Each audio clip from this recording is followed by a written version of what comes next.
Olá, estamos aqui no primeiro podcast do Master Maticom. Hoje vamos falar sobre marketing. Nossa convidada, Rosana Francisco, especialista em expansão de redes. Olá, Rosana, como vai? Bem, e você, Marco? Bem, bem-vinda. Muito obrigado pela participação. Nosso especialista em varejo de material de construção, Sérgio Gomes, como vai? Tudo bem, Osmar? Tudo bem, Rosana? Oi, Sérgio, tudo bom? Bem-vinda. Na nossa técnica temos Lucas Polizelli. Como vai, Lucas? Oi, Lucas. Fala oi! Oi! E aí, beleza, Lucas? E hoje nós vamos bater um papo sobre marketing. Eu sou Osmar Reis e essa é a minha especialidade, e especialista em marketing, comunicação, e vamos bater um papo aqui com a Rosana, com o Sérgio e todas as dúvidas que nós temos aí sobre o ramo de material de construção, sobre a relação com o marketing, sobre propaganda, enfim. Vamos começar. Sérgio Gomes, suas considerações iniciais, como vai? Bom, muita satisfação da gente fazer esse primeiro programa, né? A gente acha que com isso a gente vai conseguir atender a muitas dúvidas do varejo, transferir um pouco de conhecimento que a gente acumulou durante os anos e sempre tentando trazer pessoas que são especialistas na área. Rosana, como é que tá? Tudo bem? Tudo bem. E conta pra gente aí como é que tá o mercado, como é que tá indo o ramo de expansão. Fiquei sabendo que você abriu tem trabalhado com expansão de redes, tem aberto bastante lojas. Quantas lojas no último ano, Rosana? Último ano foram 22 lojas. Novas 22 lojas. Novas 22 lojas. Esse assunto para outro podcast, mas muito bom, hein? 22 lojas. O marketing, trabalha 4 ou 5 vertentes. Praça, preço, produto e promoção. Sempre o marketing. E propaganda é a arte da divulgação. A propaganda também ela tem a publicidade. Propaganda paga e publicidade gratuita. Então, existe muito essa discussão. Mas o marketing, se você parar para pensar na raiz, ele não tem nada a ver com a arte, com aquela arte. Ele é muito ligado aos dados. Ele está muito mais ligado à informação, que é uma coisa que Sérgio e eu trabalhamos há bastante tempo juntos, que está muito mais ligado à parte de informação, à parte de mix de produto, a parte de sazonalidade e muito ligado à parte de planejamento, que é a parte mais sofrida. Nós estamos trabalhando, né, ultimamente no planejamento, é muito sofrido. E a propaganda não quer dizer que não tenha elementos do marketing, lógico que tem, mas é muito mais ligado ao desenvolvimento das peças publicitárias, está mais ligado à contratação das mídias, aos meios de comunicação, né? E eu vejo uma coisa que tem muita dificuldade, tem criado muita dificuldade nos últimos tempos, que eu ouvi o Washington Oliveto falando disso com muita propriedade. Tem muito termo em inglês, né? Tem muito termo em inglês. E parece que o povo quer criar uma dificuldade para vender uma facilidade, né? O lead, copyright, cara, lead, o consumidor potencial, copyright é o redator, o cara do copyright. E está se criando, americanizando, deixando em inglês muitos termos, que dificultam, na verdade, o entendimento do consumidor com relação às coisas que a gente faz e as coisas que ele precisa fazer. Muito bom. Né? Um objetivo que eu acho que a gente tem que ter aqui, deixar bem claro, né, que a gente tem que descomplicar. Construir a complicação, né? O segmento de material de construção, ele tem algumas características de tradição, de cultura, que às vezes a pessoa, o dono da loja, ele quer fazer alguma coisa, aí você já fala a primeira palavra para ele, marketing, já é inglês, né? E aí o que acontece? Vai assustando e o cara cada vez vai desmotivando, ele acha que para ele vender mais ele tem que sempre abaixar preço. Então, assim, eu entendo que o marketing, quando eu era criança, falei isso ontem, né, numa visita que a gente tava. Falei assim, eu ia minha avó pedia para comprar mortadela para ela. Uhum. Aí eu escolhia sempre o lugar para comprar mortadela, que o cara, que depois que ele fatiava, ele me dava a última para eu comer. Isso já é marketing. Sim. Entendeu? Então o que acontece? A gente tem que tentar traduzir todo esse conhecimento, esse conteúdo, e através da Master Maticom, descomplicar isso e trazer ações práticas para a loja. Então quando a gente vem falar, né, vamos fazer um planejamento de marketing para sua loja, né, deixa com a gente, vamos só nas ações básicas, triviais, que já comecem a dar resultado de imediato, né, que a parte de expansão deve perceber muito isso. Às vezes você vê donos de loja gastando horrores, gastando uma fortuna, com uma ação que a gente já sabe que não vai dar certo. E o grande desafio hoje dentro do material de construção é, por exemplo, eu tenho aqui um iPhone, por exemplo, o iPhone 13, está aqui. Qual é o valor que eu tenho no iPhone 13? São as possibilidades que esse aparelho me traz. O que eu posso construir com ele, quais são as coisas que eu posso fazer com ele. E dentro das lojas de material de construção é justamente isso. A Apple conhece muito bem o consumidor dela. E nós temos que conhecer bem o nosso consumidor. A Apple sabe o que fazer com a informação que ela tem sobre esse consumidor. Nós temos que saber o que nós fazemos com a informação que nós temos do consumidor. Não adianta ter apenas a informação, nós temos que saber o que fazemos com ela. Uma coisa que eu achei muito interessante, assim, que você comentou sobre dados, né, informação. Você passou recentemente uma informação sobre tabloide, né, que é Isso. feito nas lojas. Então, eu vejo que isso traz resultado, esse trabalho de tabloide que é feito pela Omerê, né? Uhum. E eu gostaria que você falasse um pouco disso, Osmar. O consumidor de material de construção,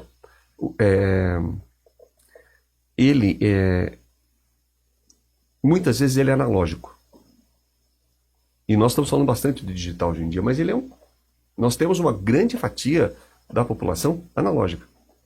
O que é analógico? O cara que não é adepto. Quer dizer, ele tem a tecnologia para algumas coisas, mas ele não é necessariamente consumidor de tecnologia por uma questão de tempo. Ele vai conectar, às vezes, as redes sociais dele à noite, ou às vezes nem é adepto de rede social, muita gente não é. E às vezes esse cara ele não tem a disponibilidade de ficar vendo anúncios que venham através das redes sociais. E o tabloide ele acaba atingindo um público tradicional, tá? Acaba atingindo um público que está interessado em ter aquela informação. E você acaba ocupando uma coisa chamada share dentro da casa da pessoa, que isso as redes sociais não te entregam. Acaba chegando, tá lá na garagem, a pessoa coloca lá, ou na caixa de correio, chega junto com a correspondência, vai para cima da mesa da casa da pessoa. Quanto mais tempo você ocupar dentro da casa da pessoa com a tua marca, maior é o teu êxito.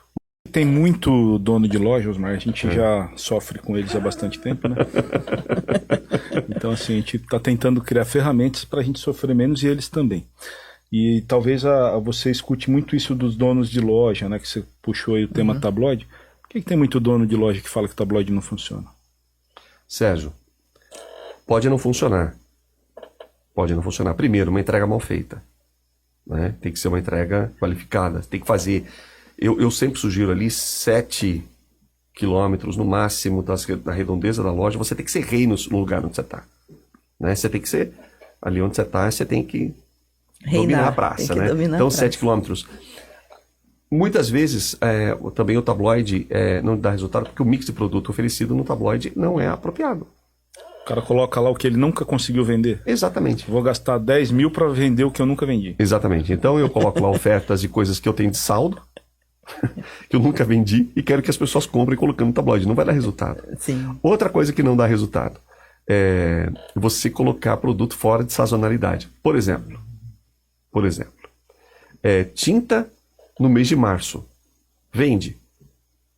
Vende pouco. Vende pouco. Porque são as águas de março, encerrando o verão, é a promessa de vida no seu coração. Vai chover.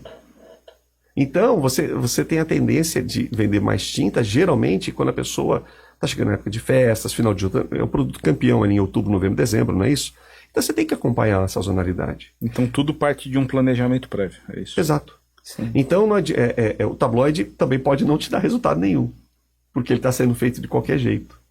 Né? E a frequência? Tem que ser mensal. Eu tenho redes, tem lugares que eu atendo que é semanal. Mas eu acho que para o Maticom, se a gente conseguir doutrinar uma... Mensal já é um grande... Algumas redes que eu atendo já é obrigatório, certo? Então, não tem nem escolha, é obrigatório. Porque e isso é o ano todo, Osmar? Isso é o ano todo ano. O ideal é a vida inteira, né? A vida inteira. Porque dá tempo da pessoa preparar a loja, né? Colocar os produtos que estão no tabloide, né? Preparar tudo aquilo ali. E você tem uma previsão de compra, você também tem que programar a compra, né? A gente tem feito isso nos planejamentos. Cronograma reverso. Né? Exatamente. Você tem que saber quando é que você compra, chegar o produto, quando é que você vende, quando é que você recebe, quando é que você paga. Né? Então, tudo isso tem que ser feito, tudo isso tem que ser pensado. Sim, você escuta alguma coisa do lojista assim, importante do marketing, né? Que toda loja que eu vou visitar, quando eu estou fazendo expansão de rede, fala em relação ao marketing? Tem alguma coisa que eles falam assim que chama atenção? Tô fazendo umas postagens, tô colocando os produtos para vender pelo Instagram, Facebook. Então, se confunde muito resultado com postagem. Então, é a confusão que a gente tem do marketing com a propaganda. É isso. Entendeu? Então, a postagem, você está fazendo propaganda, você Então, não está fazendo marketing. Tá? Então, vamos lá. Então, a gente já começa... E às vezes você está fazendo a propaganda errada. Mas muitas vezes a pessoa está fazendo a propaganda certa.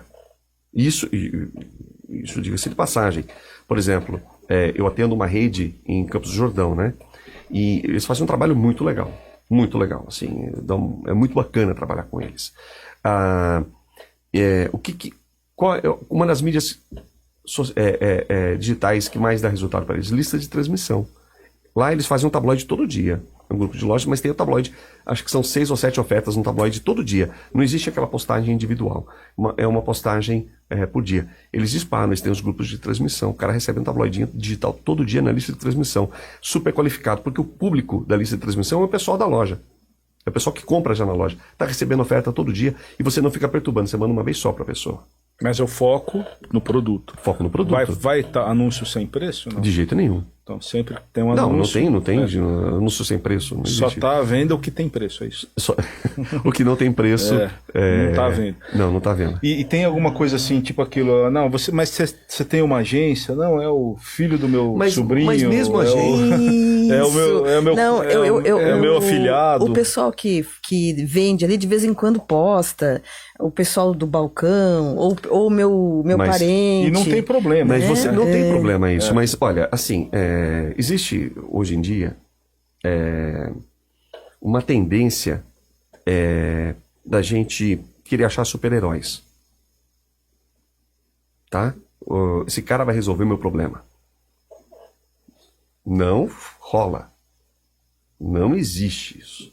Por exemplo, nós estamos tratando o câncer do meu sogro. O sogro está tratando o câncer nesse momento.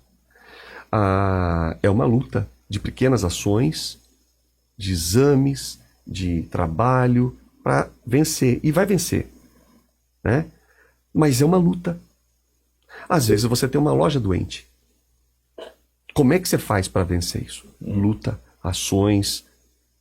Porque nós temos lojas muito doentes. O que é uma loja doente? Loja com faturamento decrescente. Hoje de manhã, estava vindo para cá acompanhando os números. Ontem a Google lançou o resultado. Não sei se você acompanhou. A Google lançou o resultado. A Apple lançou o resultado. A Amazon também apresentaram os resultados. Todos tiveram queda. Uhum. Todo mundo teve queda. Perto do que estava, está muito bom. Perto do que estava antes da pandemia. Mas agora todos os resultados em relação à pandemia foram menores. Porque nós tivemos uma reação de consumo do mercado diferente durante a pandemia, para todo mundo, ramo de material de construção. Acabou a sazonalidade, né? Então, primeiro pela falta de produto, depois por uma série de mudança, inversão de prioridades. Então, você falou da tinta em outubro, novembro, dezembro, de repente, durante a pandemia, a gente vendeu em março e abril. Sim. Né? Então, isso criou uma série de distorções. Então, e qual foi a queda, Sérgio, da pandemia para cá? Da pandemia para cá, depende muito do grupo de lojas, né? Mas em torno aí de 5%, mas a queda tem que deixar bem claro, né? A gente sempre observa, não o valor, a gente observa 2 indicadores, que é uma coisa que você sabe que a gente trabalha muito para tudo, né? Então, assim, a gente vê o número de atendimento e o número de itens vendidos. O número de atendimento vai te falar, assim, quanto atrativa está a sua loja. Mesmo que você tenha uma situação de mercado, o mercado ele está ali, ele pode ter diminuído, né? Mas por algum motivo alguém pode ter pego a sua fatia, né? E o número de itens vendidos tem muito a ver com essa gestão que durante a pandemia a gente não precisou fazer muito, que é a gestão de estoque, gestão de mix de produtos. Então durante a pandemia a gente conseguia trabalhar porque qualquer produto de qualquer marca que você tivesse ali, existia uma chance muito maior de você vender até com a porta da loja fechada. Então, assim, a gente meio que ficou sem marketing, sem sazonalidade, sem mix e sem ponto de venda. Se criou na mentalidade dos lojistas de Matcom, principalmente, a ilusão de que a gente poderia, no futuro, trabalhar com a loja de material de construção sem o ponto físico, só confiando na venda online. A venda online, ela é necessária, ela vai acontecer, só que ela tem uma distorção no nosso segmento, que eu defendo isso há algum tempo. A gente consegue vender na venda online produtos que a gente raramente consegue vender no ponto de venda. Entendeu? Não existe nenhum vendedor no material de construção melhor do que o ponto de venda. Pode ser o melhor vendedor da loja, ele não vende mais do que o ponto de venda. Tem produto que é só o ponto de venda que vende. Nenhum vendedor vai conseguir oferecer algum... É só quando a pessoa vai ali e ela quer aquele produto. Então, por mais treinado, eu vou oferecer, o cara vai comprar cimento, areia, pedra, fala, você quer comprar um vasinho? Capaz do cara brigar com você, né? Então, assim, o ponto de venda nunca pode ser desprezado. E agora, o que eu comecei a defender lá atrás está se realizando. O pessoal que estava achando que não ia precisar ter mais loja e começou a abandonar o ponto de venda, visual merchandising, layout, iluminação, limpeza de loja, agora está percebendo que as vendas online elas estão acontecendo, raros os casos que elas continuam crescendo, que a gente acompanha, né? E percentualmente em relação ao faturamento, quando é 10% é bacana. Quando consegue mais que 10%, a gente analisa a família de produto que está sendo vendida, não é material de construção. É outro negócio. Válido, ganha dinheiro. Às vezes ganha. Material de construção não é produto de satisfação imediata. Você tem que comprar, você tem que transformar, você tem que sentir a textura, você tem que saber. Você pode até comprar pela internet, mas normalmente a pessoa vai lá na loja, né? Passa a mão no piso. Isso, o que você está dizendo. A pessoa quer ver a grossura do piso, quer ver se é base branca, se é base vermelha. Aí ele volta para casa e até pode procurar o mais barato daquilo que ele já viu. Mas a chance dele sair de uma loja para voltar para casa para comprar pela internet é muito pequena. Hoje em dia ficou muito nítido, né? Na pandemia inverteu, né, o fluxo. As grandes lojas perderam e as lojas de bairro ganharam. Então, assim, elas aumentaram o faturamento, enquanto que os grandes home centers eles tiveram, no começo, principalmente, uma queda.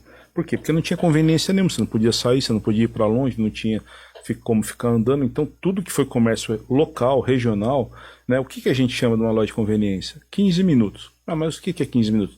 15 minutos a pé, de carro, de bicicleta ou de carroça. O que é 15 minutos, você atende. Mais do que isso, não adianta você fazer um investimento de marketing numa outro bairro, numa outra... A não ser que seja uma cidade muito pequena, ok. Mas fora disso, não. Você vai atender 15 minutos ali da sua micro-região, né? Então, naquela micro-região, como você já falou, você tem que ser a melhor loja. No material de construção, a gente não tem produtos de frequência. Supermercado, às vezes a gente vai no supermercado numa semana, o que a média das pessoas vai no material de construção na vida inteira. Então, às vezes a gente vai no supermercado três vezes por semana. Por quê? Porque lá tem produtos de frequência. No material de construção, a gente teria que tentar cada vez mais trazer a frequência, trazer o hábito de trazer as pessoas ali para dentro. Então, mix adequado, produto de limpeza. Sabe a loja do Tem? Como é a loja Tem? Você tem? Tem. Tem. Tudo que você perguntar tem que ter. Aí você vai falar, poxa, mas que tamanho que vai ficar esse estoque, né? Aí existem outras ferramentas para a gente fazer esse trabalho, né? Tem outras formas de você fazer reposição, né, do que o jeito tradicional que a gente vem fazendo há muitos anos aí, né? Desde quando surgiu. E aí a gente tem que tentar trazer produtos para o material de construção de frequência. Uma das formas é o mix. O cara ele já sabe, ó, naquela loja eu vou porque eu sei que lá tem tudo. Primeira coisa. E outra coisa é trazer produtos correlatos. A gente às vezes vai no posto de gasolina, anda 5 km a mais para economizar 10 centavos por litro. Só que lá, a hora que a gente, enquanto está abastecendo o carro, a gente entra na lojinha de conveniência, paga R$ 8,99 no pão de queijo e R$ 5,99 no café. Então, quer dizer, dá o dobro do que a gente economizou e aí a gente sai de lá triste ou feliz? Feliz. Feliz, por quê? Tudo que tinha lá a gente achou. O café estava gostoso, o pão de queijo estava gostoso, e a gasolina ainda era mais barata. Nossa, então a gente consegue cair em todas essas armadilhas que o supermercado faz, que o posto de gasolina faz. E a gente, tendo loja de material de construção, a gente não consegue criar técnicas iguais a essa para a gente também deixar o nosso consumidor feliz, né? Então, não quer dizer que a gente está enganando ninguém. Não, a gente está trazendo conveniência para as pessoas. Sérgio, por que você acha, na sua experiência, na sua visão de mercado, que os lojistas se prenderam muito na questão de comprar barato para vender barato. Na verdade, isso aí é um problema histórico, né, que a gente tem. Na época da inflação, isso daí começou a acontecer na época da inflação. Você ganhava dinheiro comprando, porque você comprava para se proteger da inflação. Então você comprava hoje por 10, amanhã era 12, depois da manhã era 14. Então era uma forma de proteção do seu capital, né? E isso daí começou. E aí alguém lá bolou uma frase de efeito, né, que eu gostaria de descobrir quem é, que o sucesso está na compra. Então, sucesso está na compra? Depende. Se você tiver dinheiro no banco e conseguir especular tendo mais lucro do que você tem, do que você está nas suas aplicações, você pode fazer, não tem problema, né? O problema é que você, de repente, você tem um desconto de 5% na compra e paga 15% no cheque especial para você ganhar aquele desconto. Então o que acontece? Eu acho que aí é uma mudança mesmo de visão. A loja ela tem que comprar bem porque ela vende bem. Quando ela foca na venda, ela consegue fazer uma compra melhor, porque ela vai vender mais, lógico que ela vai ficar mais atrativa para os fornecedores, e aí a compra vem como uma consequência. A pessoa vai no home center. Eu já vi isso acontecer. A pessoa vai primeiro porque tem onde estacionar. Segundo, vai lá porque é legal. A loja é bonita. Tem um monte de coisas bonitas. A loja é agradável. Sérgio, é um consumo quase de lazer. A chance está na conveniência, né? Então, assim, a gente às vezes não tem a área que eles têm, o mix que eles têm, O estacionamento. que eles têm, mas a conveniência a gente tem, eles não. Então, assim, é uma guerra com o pessoal do home center? Não, não é uma guerra, é um mercado, né? Então a gente tem que atender. É porque os dois são. Porque os dois são importantes. Os dois são importantes e os dois estão dentro da mesma categoria que materiais de construção. Sim. Agora, tem um braço do marketing, que é a parte de visual merchandising, que é imbatível. Imbatível. Então, coisa simples, eu não estou falando nada elaborado, não. Às vezes você vê a pilha de lata de tinta ou de um produto na loja, e aí tem um cartaz de preço, você enxerga tudo, menos o preço. Você vai ver o preço, aí está escrito lá, tinta, a marca tá, e o preço pequenininho lá embaixo. Então, o consumidor, se tem um papel, que é o preço, está na pilha de tinta, ele já sabe que aquele preço é da tinta. Então, ele só precisa pôr o preço. Não precisa colocar 50 mil informações ali que o cérebro não consegue nem enxergar. Então, a gente tem algumas coisas muito simples, que a gente pode fazer para combater isso. Mas, assim, a gente sempre vai ganhar conveniência e mix. E assim, tinha um amigo nosso, que você conheceu, que ele falava que os 4 P's do marketing era ponto. Verdade. Entendeu? Então tem lojas, tem lojistas, né, que eles se denominam excelentes administradores, mas se a loja dele fosse em outro lugar, não duraria um mês, entendeu? Então, assim, o ponto realmente é muito importante, né? A maioria dos lares no Brasil, 52% dos lares, né, já são chefiados por mulheres. Uhum. São chefiados por mulheres. E as lojas não são ambientes acolhedores para receber família, mulher.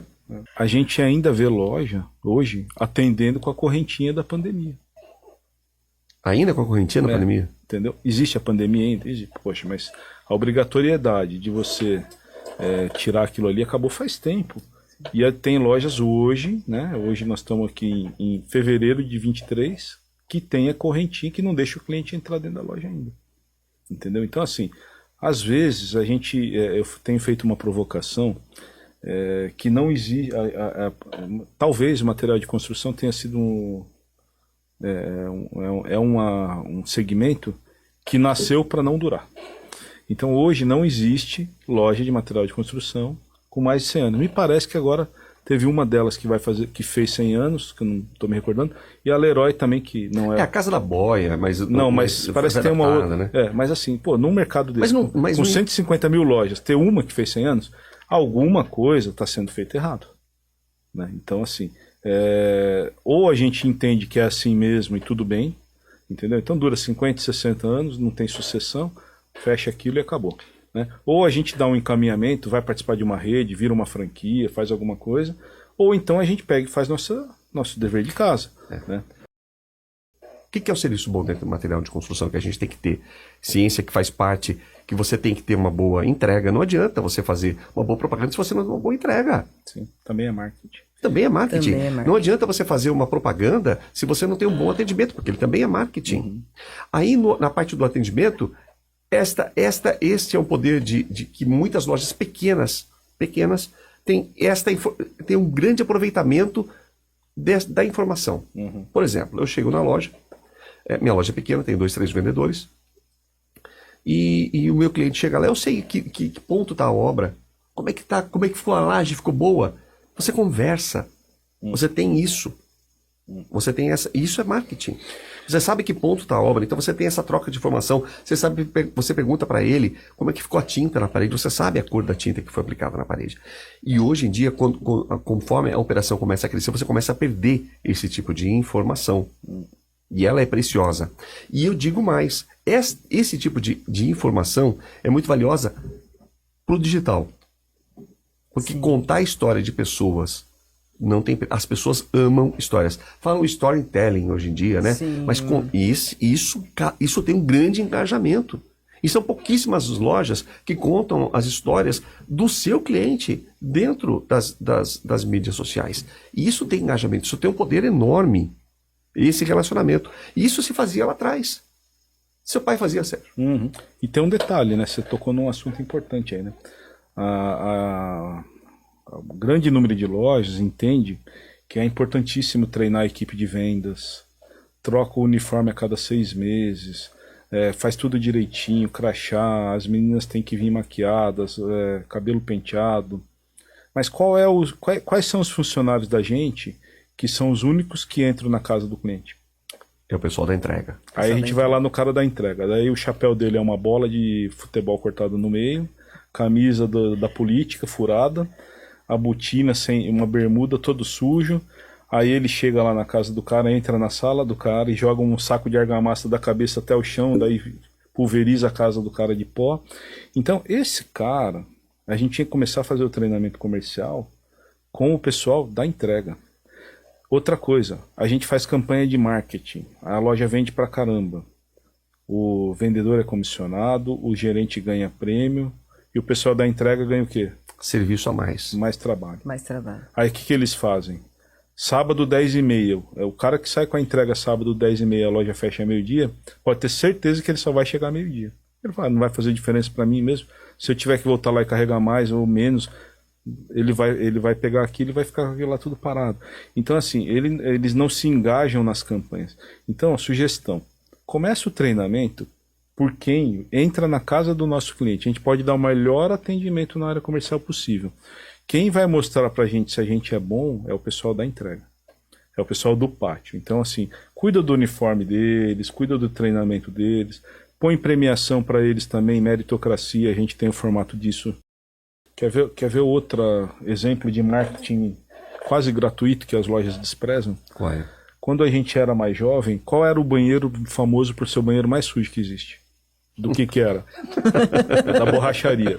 Hoje em dia é loja de material de construção. Não, hoje você vai na borracharia, é limpo. Tem uma máquina da Nescafé, tem televisão de LED, sofá, tem vending machine, ar-condicionado. Tem vending machine Verdade. E tem uma salinha para as mulheres. Não, tem uma salinha para as mulheres. Tem lugar para espera. Agora hoje a gente ganha disparado, o banheiro mais sujo do universo é do material de construção. Aí a gente vende o piso de primeira, a bacia de primeira. A gente quer convencer que o nosso lojista, que o nosso cliente tem que comprar aquela caixa acoplada que é 4 vezes mais caro do que a mais barata. Aí ele fala assim, posso ir no seu banheiro? Quando ele entra no nosso banheiro, assim, se tiver a luz acendendo já tá bom. Se tiver a descarga funcionando, tá melhor ainda. Então assim, a gente pode, dentro da nossa loja, só faz um banheiro com os produtos que a gente quer vender. No mínimo, se você não tiver espaço para ambientação, você pega o cliente, vem ver como ficou o banheiro aqui. Entendeu? Então assim, são recursos. Outra coisa, todas as lojas que tem vendem tinta. Você vai em loja que essa loja era do meu avô. Não dá para perceber, né? Porque nunca foi pintado. Como é que você vai vender beleza se a sua loja é feia? Quer um outro exemplo? Todas as lojas, eu faço uma brincadeira quando eu faço alguma conversa com lojista e material de construção. Você vende lâmpada na sua loja. Eu quero mostrar o poder da conveniência. Você vende lâmpada na sua loja. O supermercado vende mais lâmpada e assento sanitário do que qualquer loja de material de construção.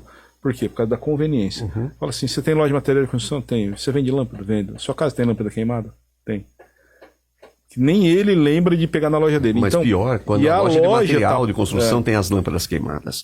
Ou você entra na loja de material de construção, uma acesa, uma apagada, uma acesa... Por quê? Estamos economizando energia. E tem um detalhe, hein?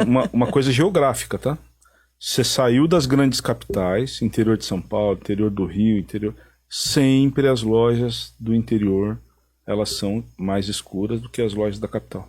Eu não sei se é cultural, Isso, eu não sei o que é, mas a gente entra medindo, né, a luminosidade das lojas e invariavelmente, qualquer cidade.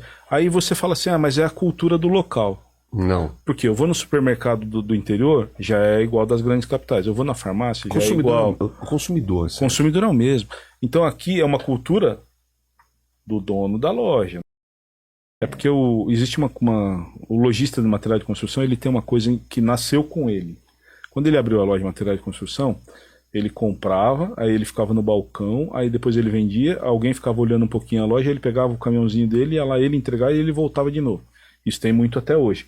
Então, conforme ele vai crescendo, ele vai tendo a ilusão que tudo que precisa ser feito por ele. Tudo. Qualquer coisa que ele for fazer do resto da vida, então ele quer fazer o marketing, ele quer fazer a mídia digital, ele quer fazer o layout de loja. Então, eu sempre brinquei com o Osmar, qualquer material que a agência for fazer, não pode ficar parecendo que foi eu que fiz. Porque quando a gente vai num shopping, a gente olha um monte de loja uma do lado da outra. É nítido quais são as lojas que a gente sabe que foi um arquiteto que fez. Uma coisa que é muito interessante, né, que a gente percebe assim nos lojistas, no material de construção, esse ramo de material de construção, né, é um medo de pintar a loja, é um medo de desapegar de um estoque que está vencido ou que não vende mais. Então é um apego. Então eu diria que é o mercado, o ramo material de construção, é o ramo em que as pessoas são muito apegadas. Eu vou dar um conselho para essas pessoas. Tem apego ao resultado. Se perguntarem, né, qual é o objetivo de vocês, o que vocês fazem de diferente que o mercado faz, né? Então quando a gente, desde a ideia da concepção de criar esse trabalho, a partir do logo, né, então a ideia do Osmar ali foi assim, a gente sempre pensar na venda e sempre pensar na venda fora da caixa. Então a ideia era essa, né? Assim, o que ninguém está vendo, o que ninguém está fazendo, né? O que a gente vai fazer diferente? Vamos pensar fora da caixa? Então a primeira coisa que eu tenho a dizer, quando a gente fala de marketing, é foco 100% na venda. A gente não vai conseguir, eu peço 100, mas eu acho que eu vou conseguir uns 50. Hoje, para a gente fazer a gestão de compras, a gente precisa da metade ou de 1/3 do tempo que a gente está usando. Então hoje, por exemplo, a gente tem aí 65% do nosso mix que a gente poderia estar fazendo abastecimento de forma automática. A gente não precisa mais comprar. 65% do nosso mix. Eu estou falando de 3.000 itens, eu estou falando de 2.500 itens, 5.000 itens. Tá? Para a gente fazer gestão de compras hoje, a gente precisa cuidar de 300 itens na nossa loja. Então, o tempo nosso é um só. A gente só tem 24 horas. Então, dessas 24 horas, quanto tempo a gente está destinando à venda? Quando eu falo destinar à venda, daí a gente fala de marketing, a gente fala de layout, a gente fala de visual merchandising, a gente fala de treinamento, a gente fala de gestão de categoria, é tudo isso, de pricing principalmente, que é uma ferramenta fantástica. Então, a minha consideração final em relação a marketing é isso, foco na venda. E realmente, marketing não é só o que as pessoas imaginam que seja. Então, está começando a abrir um novo leque no mercado, né? As pessoas vão começar a abrir a mente para o conhecimento e também para melhoria no ramo de material de construção. Então, eu acredito agora que a partir de agora, ou você melhora, né? E acompanha esse progresso, ou então você estagna. Né? Então, é isso. Essas são minhas considerações. Eu agradeço, Sérgio, agradeço a Rosana, agradeço ao Lucas e agradeço a você que acompanhou aqui o nosso podcast, aqui pelo YouTube, aqui pelas redes sociais. E quem está em contato com o Master Maticon, tá aí, ó, www.mastermaticon.com.br. Muito obrigado, espero que a gente de alguma maneira tenha colaborado. E A dica que eu te dou é o seguinte: faça o seu melhor. Se você não sabe qual é o seu melhor, peça a nossa ajuda.